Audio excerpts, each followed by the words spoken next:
जय श्री राम जी की।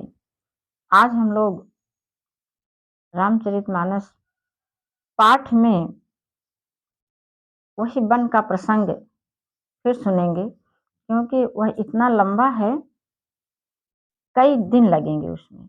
लेकिन लंबा जितना है उससे कहीं हजारों लाखों गुना वह अच्छा भी है। और इतनी दूर में देखिए, हमारे परिवार को स्वर्ग बनाने के सारे मंत्र इसमें दिए गए हैं। इसी जगह पर देखिए किस प्रकार सब एक दूसरे से अपनी बातें प्रेम भरी वाणी में कैसे कह रहे हैं। काश इस सिद्धांत को हम सभी समझ पाते। अब अपने पारिवारिक विवाद में यही तरीका हम लोग भी लगाते, प्रेम युक्त वाणी बोलते। ध्यान रखिए, पारिवारिक विवाद तभी होता है जब दोनों बराबर के होते हैं। कहीं कोई भी लड़ाई झगड़े होते हैं तो दोनों बराबरी के होते हैं, तभी लड़ाई झगड़ा होता है। बराबरी में न रहे, एक भी सही रहे, तब भी वह संभाल लेता है। ऐसा दृष्टिकोण रख करके आप हारिएगा नहीं। जो लोग इसे सुन रहे हैं, अपने परिवार में तालमेल बनाए रखने के लिए बिल्कुल अकेले प्रयास करिए और अपने ऊपर विश्वास करके संकल्प के साथ प्रयास करिए कि मैं अपने पूरे परिवार को अपने हिसाब से, अपने तरीके से ढाल लूंगा, ना कि मैं उनके तरीके से ढल जाऊं। मैं अपने रंग में उन लोगों को रंगूंगा। अपने रंग का आपको विस्तार करना है, अपने प्रेम वाले रंग का आपको विस्तार करना है, ना कि उनके बैर वाले रंग में हम जा करके मिल जाएं, उनसे टक्कर लेने लगे। नहीं, हम सबको अपनी तरफ आकर्षित करेंगे इसी प्रसंग के द्वारा। यह प्रसंग कई दिनों तक चलता रहेगा। आप सभी साथ दीजिए और इसके रहस्य और सिद्धांतों को सुनिए, जानिए। ये तो अपने घर में रामचरितमानस की पूजा का क्या महत्व रह जाता है फिर। रामचरितमानस पाठ पूजा, जब तक कि इस शक्ति स्रोत से हम शक्तियों को निकाल करके, ऊर्जा को निकाल करके अपने परिवार को प्रेम और सुख न दे पाए। अरे मेरे परिवार के जो लोग प्रतिद्वंदी हम जिनको समझ रहे हैं, उनके अंदर भी तो यही भगवान श्री रामचंद्र जी, उसकी भी सांसों में तो बह रहे हैं। क्यों हम भूल जाते हैं? आइए इसी बात को हम लोग याद करते हैं। याद करते हुए इसके सिद्धांतों को समझ करके अपने परिवार में इसका प्रयोग करते हैं। देखिए कि जब इसके पहले हम लोग पढ़ चुके थे कि कहा मुनि जी ने, वशिष्ठ मुनि जी ने, कि चलिए भरत और शत्रुघ्न वन में रह जाते हैं, राम और लक्ष्मण घर लौट चलें। ऐसा सुन करके सारे लोग तो प्रसन्न हो गए, लेकिन तीनों माताएं फिर उनके मन में दुख भर गया कि उनका क्या, उनके लिए तो दो पुत्र आज भी वन में रुक रहे हैं, उनका दुख तो बराबर ही रहा। इसीलिए वे लोग नहीं हर्षित हो पाए। अब आगे देखिए, अंतर्जामी राम सिय तुम सर्वज्ञ सुजान, जौ फुर कहूं तो नाथ निज कीजिए वचन प्रमाण। श्री रामचंद्र जी और सीता जी हृदय के जानने वाले हैं, आप सर्वज्ञ तथा सुजान हैं। यदि आप यह सत्य कह रहे हैं तो हे नाथ, अपने वचनों को मतलब उसे सत्य करिए और इसको पूरा करने की व्यवस्था करिए। भरत बचन सुन देख सनेहु, सभा सहित मुनि भय विदेहु। ऐसा वचन जब भरत जी के मुंह से सुना, मुनि वशिष्ठ जी, इतनी प्रेम भरी वाणी, भाई जब उन्होंने कहा, मुनि वशिष्ठ जी ने, कि भरत और शत्रुघ्न यहाँ रुक जाएं, राम और लक्ष्मण अयोध्या चलें, तो इसको सुनने के बाद भरत जी ने कहा ना कि अंतर्जामी राम से तुम सर्वज्ञ सुजान, अजौ फुर कहा तो नाथ निज कीजिए वचन प्रमाण। कहा था कि तो आप सब जानता है, एका सत्य कहा था तो एका पूरा करे कि व्यवस्था करा जल्दी से। अब भरत जी का अच्छा लगा और कहन कि ठीक है हम वन में रुकत है। अब भगवान रामचंद्र जी जाए राजा बने, राजकाज अपन वो संभाले, हम यहाँ वन में आराम से रह लेवे। अब देखिए ये अगली चौपाई, भरत बचन सुनी देख स्नेहु, सभा सहित मुनि भय विदेहु। भरत महामहिमा जल राशि, मुनि मति ठाढ़ तीर अबलासी। भरत की इतनी प्रेम बड़ी भरी बाणी सुन करके गुरु वशिष्ठ जी वह तो विदेह हो गए। विदेह का तात्पर्य अपने शरीर की शुद्धि उनको नहीं रही, वो बिल्कुल उनकी बाणी में प्रेम मग्न हो गए, भूल गए कि मैं कहाँ हूं, अर्थात अत्यधिक आनंद उनको मिला। और भरत महामहिमा जल राशि, भरत जी की महिमा को उन्होंने समुद्र की जल राशि बताया और मुनि की बुद्धि उसके तट पर अपनी बुद्धि को बहुत छोटा उन्होंने बताया। भरत की महिमा वशिष्ठ मुनि ऐसा कह रहे हैं कि भरत की महिमा तो अथाह जल सागर की भांति है, उनकी महिमा के आगे मेरी बुद्धि तो बहुत छोटी है। गा चाह पार जतन ही हेरा, पावती नाव न बोहित बोरा। और करिय को भरत बड़ाई, सरसी सीप की सिंधु समाई। वह जो है कह रहे हैं कि भरत जी तो सागर है, हमारी बुद्धि जो है छोटी बुद्धि सागर के उस पार जाना चाह रही है। इसके लिए उसने हृदय में उपाय भी ढूंढा है, अर्थात हमारी बुद्धि ने, लेकिन नाव या जहाज बेड़ा उसे कुछ भी नहीं मिल रहा है। भरत जी की बड़ाई और कौन करेगा, कैसे तलैया की सीपी में भी कहीं समुद्र समा सकता है। अर्थात यहाँ पर भरत जी की बाणी अर्थात उनका प्रेम वो सर्वोपरि हो गया है। प्रेम तो वैसे भी सर्वोपरि होता है, हम और आप भी इसको करके तो देखें। और कर कब पाएंगे, जब नित्य रामचरितमानस का पाठ करेंगे, सुनेंगे अपने परिवार को स्वर्ग बनाने के लिए। जब नित्य इसका पाठ करेंगे और हृदय की अनुभूति के साथ करेंगे, इसके मूल सिद्धांतों के को जान करके, इसके तत्वों को जान करके करेंगे, तभी तो हम अपने परिवार को सुखी और समृद्ध बना पाएंगे। अब जैसे फिर जब रोज रोज इसको सुनेंगे, पढ़ेंगे, मन की गहराई से अनुभूति करेंगे, तो ज्यादा तो नहीं, थोड़ा सा टाइम जरूर लगेगा। हर वृक्ष को बड़ा होने में टाइम लगता है। आपका पारिवारिक प्रेम रूपी वृक्ष भी, आप निराश मत होइए, आप जैसा चाहेंगे आपके परिवार वाले उसी प्रकार आपका मान सम्मान करने लगेंगे, वैसा ही वे आपसे प्रेम भी करने लगेंगे। तो आइए फिर इसमें देखते हैं कि भरत मुनि मन भीतर पाए, सहित समाज राम पहियाए। प्रभु प्रणाम करि दीन सुआसन, बैठे सब सुनी मुनि अनुशासन। एक एक सिद्धांत मन को ऐसे एकदम आंदोलित कर देते हैं। देखिए इसमें कहा क्या जा रहा है कि मुनि वशिष्ठ के अंतरात्मा को भरत जी बहुत अच्छे लगे।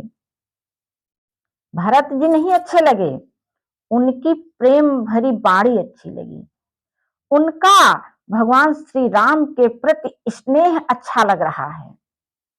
और यह प्रेम भरी बाणी, यह स्नेह चाहे जिस जगह पर भाई भाई में होगा, वही भारत के जैसा महान हो जाएगा। आप एक बार अपने लक्ष्य में इसको शामिल तो करिए, करके देखिए तो।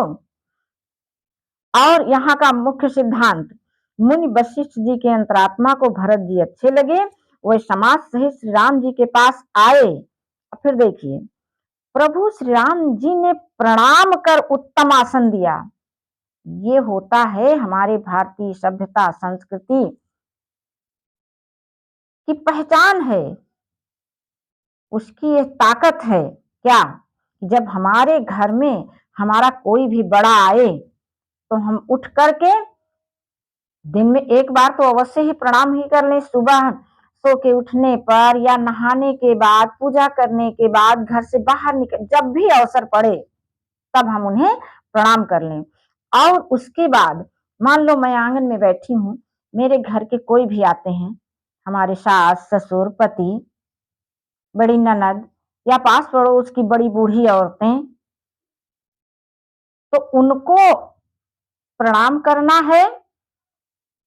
और उनके आने पर उठ करके उनका सम्मान अवश्य करें। प्रणाम मान लो हम बार बार पैर छूने जाएंगे तो भी थोड़ा अजीब लगेगा, यह नहीं है। एक बार आपने पैर छू लिया, लेकिन जब भी वह घर से बाहर से घर आ रहे हैं तो ऐसा ना हो कि आप कहीं बैठी हैं ऊंचे स्थान पर और उनके लिए कोई स्थान नहीं, तब आप अपना स्थान छोड़ करके पहले उनको आप बैठा दीजिए, तब आप कहीं बैठिए। ऐसे घर में स्वर्ग की सारी सुख समृद्धि अपने आप चली आती है। वे सुख समृद्धियां भी अपने रहने का स्थान ढूंढ रही हैं, भटक रही हैं, कहीं स्थान पाए तभी तो आए। ऐसे ही स्थान में वे रुकती हैं। आप इन नियमों को अधिक नहीं, बहुत थोड़े दिन अपना करके तो देख लीजिए, स्वयं आपको लगने लगेगा, फिर किसी के कहने की जरूरत नहीं पड़ेगी।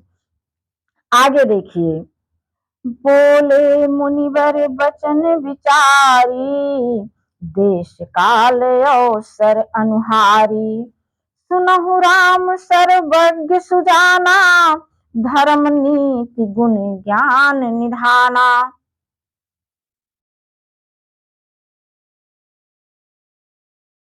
गुरु वशिष्ठ कह रहे हैं कि काल और अवसर के अनुसार विचार करके, हे सर्वज्ञ, हे सुजान, हे धर्म नीति गुण और ज्ञान के भंडार राम, सुनिए।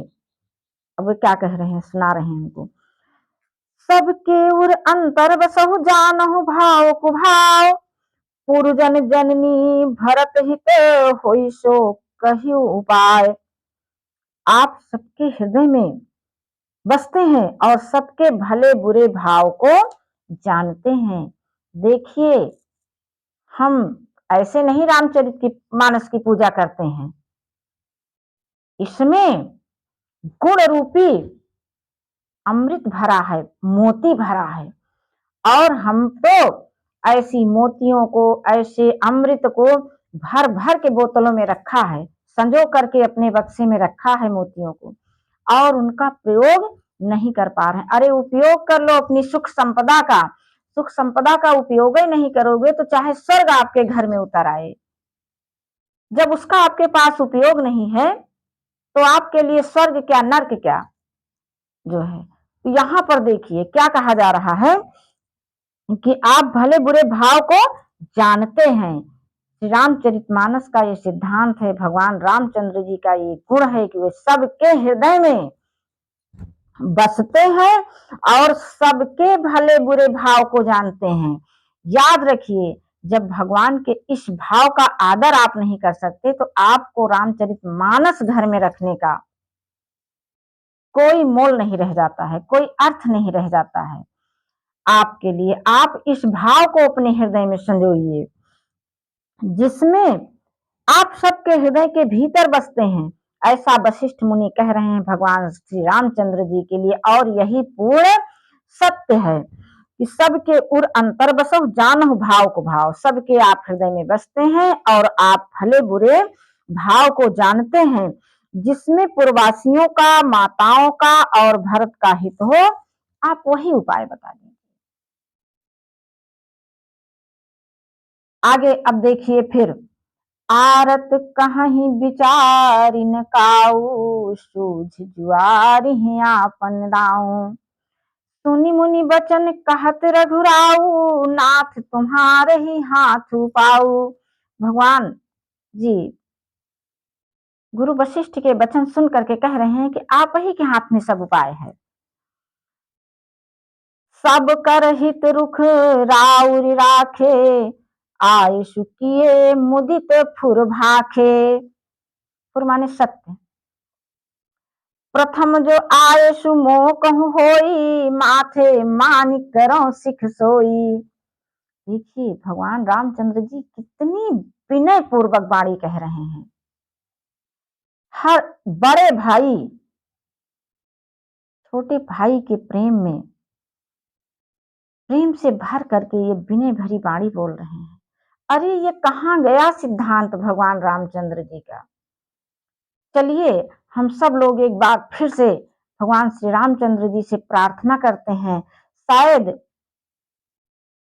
वही हमारी सहायता, शायद नहीं वही हमारी सहायता कर पाएंगे। शायद तो इसलिए लगा रहे हैं कि शायद वही हमसे रूठे हुए हैं, जो इस तरह से हमारे अंदर से हमारे घर से अपनी शक्ति को समेट लेते हैं हमारे बर्ताव को देख करके। चलिए हम सभी मिल करके उनसे प्रार्थना करें कि हे भगवान श्री रामचंद्र जी, आप दयालु हैं, अब हमारे सुख के दिन आप हमको लौटा दीजिए। क्यों हमारी गलती को आप माफ कर दीजिए, जो है क्यों हमें ऐसे कर दिए हैं। हमारे किस पाप का फल है जो आप ही ने दिया है हमारे घर परिवार का बैर, और आप ही इसको अच्छा भी बनाएंगे। जो देता है, जो लेता है वही तो दे पाता है। जहां से किसी चीज की शुरुआत होती है वहीं पर उसका अंत भी होता है। आप जिस प्रकार हम अपने घरों में उजाला करने के लिए जाते हैं, एक स्विच दबा देते हैं और बल्ब जल जाती है, और जब बल्ब को बुझाना होता है तब उसी स्विच के पास फिर आते हैं। अब जितनी भी अव्यवस्थाएं हम सबके जीवन में हैं, वो कहीं ना कहीं भगवान ही उसके लिए हम सबों को ऐसा फल दे रहे हैं। तो अब भगवान से चलिए हम सभी मिल करके प्रार्थना करें और अपने दुर्गुणों को दूर करने का संकल्प करें, और प्रेम से अपने हृदय को भर करके आगे से भगवान रामचंद्र जी के गुणों का पालन करने का संकल्प करें। सब करी हित रुख राउरी राखे, आय सुखिए मुदित फुर भाखे। प्रथम जो आय सुमोह कहूँ होई, माथे मानिक करो सिख सोई। आपका रुख रखने में और आपकी आज्ञा को सत्य कहकर प्रसन्नता पूर्वक पालन करने में ही सबका हित है। पहले तो मुझे जो आज्ञा हो मैं उसी शिक्षा को माथे पर चढ़ा करके कार्य करूंगा। पुनि जेहि कहा जस कहब गोसाई, सो सब भांति घटी सो काई। अब कहा मुनि राम सत्य तुम भाखा, भरत स्नेह विचारु न राखा। फिर हे गोसाई यानी प्रभु, आप जिसको जैसा कहेंगे वह सब तरह से सेवा में लग जाएगा, अर्थात आप ही की आज्ञा का पालन करेगा। मुनि वशिष्ठ कहने लगे, हे राम तुमने सच ही कहा है, पर भरत के प्रेम ने तो विचार करने को ही नहीं छोड़ा है। अर्थात अब जो भी निर्णय लिया जाएगा वो भरत को देखते हुए लिया जाएगा। तेहि ते कहूँ बहोरी बहोरी, भरत भगत बस भई मति मोरी। इसीलिए मैं बार बार कहता हूँ, भरत के भक्ति के बस हमारी मति हो गई है।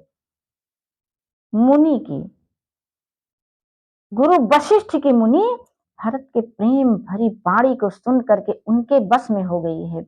और ये प्रेम है कि जो ऐसे मुनिवर को अपने बस में कर रखा हुआ है, तो आपके सगे परिजन सगे भाई हमारे बस में नहीं हो जाएंगे। ये हमको जीत का संदेश दे रही है। आइए और हम अपने आप को जिताएं, ना कि हम अपने आप को हराने लगे। हमें एक निर्णय लेना है कि हमें जिताना है अपने आप को या हराना है। स्वयं को आप जिताइए। कब? अपने सारे परिजनों से प्रेम करके। अपने पास प्रेम का इतना बड़ा भंडार है, इतना बड़ा स्रोत है कि उस प्रेम से आप सारे परिजनों को ढक दी।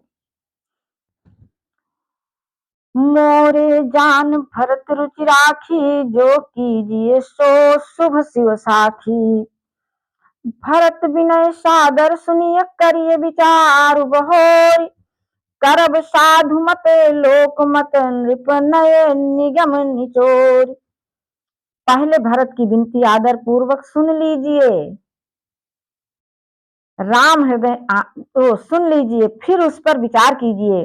तब साधु मत लोक मत राजनीति और वेदों का निचोड़ सार निकाल करके वैसा ही उसी के अनुरूप कीजिए। अब वशिष्ठ मुनि भगवान रामचंद्र जी से कह रहे हैं कि पहले भरत की बातें आप सुन तो लीजिए, उसके बाद आप जैसा चाहेंगे वैसा ही होगा। यह प्रसंग पढ़ने से मन नहीं भरता है।